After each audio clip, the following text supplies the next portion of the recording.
সামান্য পরিমাণ আসল দুধ, সাথে সয়াবিন তেল, গ্লুকোজ, স্যাকারিন, ইউরিয়া, সাদা রং, ডিটারজেন্ট আর কয়েক ধরনের কেমিক্যাল। ব্যাস মুহূর্তেই তৈরি হয়ে যাচ্ছে দুধ। এভাবেই দিনের পর দিন নকল আর ভেজাল দুধ তৈরি হচ্ছে উত্তরের জেলা ও দুধ উৎপাদনকারী অঞ্চল হিসেবে পরিচিত পাবনায়। চলনবিল অধ্যুষিত দুধের রাজধানী হিসেবে পরিচিত পাবনার ভাঙ্গুড়া, চাটমোহর আর ফরিদপুর উপজেলায় প্রতিদিন কয়েক লাখ লিটার দুধ উৎপাদন হয়। কিন্তু এ বিশাল বাজারের আড়ালে সক্রিয় রয়েছে একটি অসাধু চক্র। গোপন কারখানাগুলোতে প্রতিদিন তৈরি করা হচ্ছে হাজার হাজার লিটার নকল দুধ। এসব নকল দুধ সরবরাহ করা হচ্ছে নামকরা দুগ্ধ কোম্পানির সেন্টারে। পরে ডিলারের মাধ্যমে এ সাদা বিষ পৌঁছে যাচ্ছে নামি দামি কোম্পানির প্যাকেটের মধ্য দিয়ে দেশের বিভিন্ন প্রান্তে। আসলে আমরা যেটা ন্যায্য মূল্য সেই দামটা পাই না। ভেজাল দুধ নিয়ে গেলে ধরেন যত কিছু টাকা পয়সা দেই, আমরা ন্যায্য মূল্য পাই। কিন্তু আমি তো আসলে ওইভাবে তো ভেজাল ব্যবসা করতে চাই না, এখন পেটের দায়ে অনেক কিছু করা লাগে। এ নকল আর ভেজাল দুধের কারণে বিপাকে পড়ছেন প্রান্তিক খামারিরা আর প্রতারণার শিকার হচ্ছেন ভোক্তারা।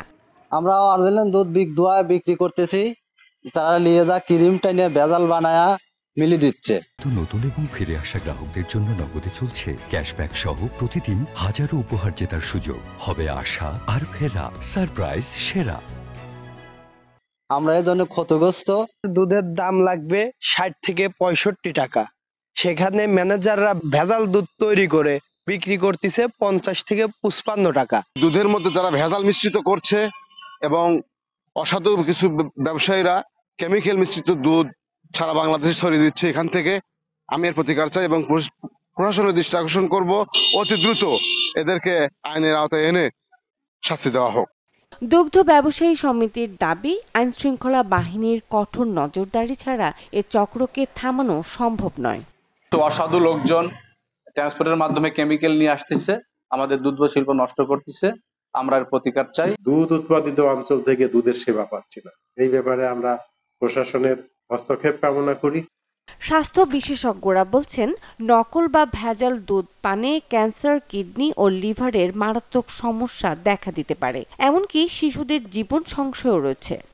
ইথানাইল, বিটামিথাসন, ইথাফেনল এ, সীসা, লেড প্রভৃতি বিভিন্ন ধরনের, যা মানবদেহের জন্য অত্যন্ত এই কেমিক্যালগুলো ক্ষতিকারক। ভেজালকারীদের বিরুদ্ধে নজরদারি বাড়ানো হচ্ছে, ভ্রাম্যমাণ আদালতে জেল জরিমানা করা হচ্ছে বলে জানান উপজেলা স্যানিটারি ইন্সপেক্টর ও জেলা প্রাণী সম্পদ কর্মকর্তা। কিছু অসৎ ব্যবসায়ী এই করছে, আমরা এই জন্য মনিটরিংটা অনেক বাড়াই। বিশেষ করে বাজারে, যেটা ভাঙ্গুড়া বাজারে, এখানে দুধ আমরা নিয়মিত পরীক্ষা করি। কিছু অসৎ ব্যবসায়ী, তাদের আমরা দুধটা ফেলে ধ্বংস করছি এবং অনেকে ক্ষমা টমা চেয়ে পরবর্তীতে আর এই জাতীয় অপরাধ করবে না, এই মর্মে আমাদের কাছে মুচলেখা দিচ্ছে। খোঁজ নিয়ে কিন্তু প্রশাসনকে জানাইছে, তারপরে কিন্তু প্রশাসন সেখানে ব্যবস্থা নিয়েছে। কাজেই আমরা কিন্তু গোপন তথ্যের ভিত্তিতে আমরা এই খবরগুলি নিচ্ছি এবং প্রশাসনিক যে ব্যবস্থা সেটা আমরা গ্রহণ করি।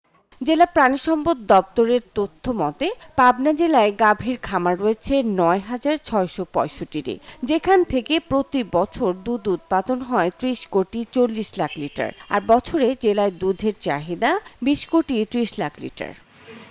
Desk report, channel 24।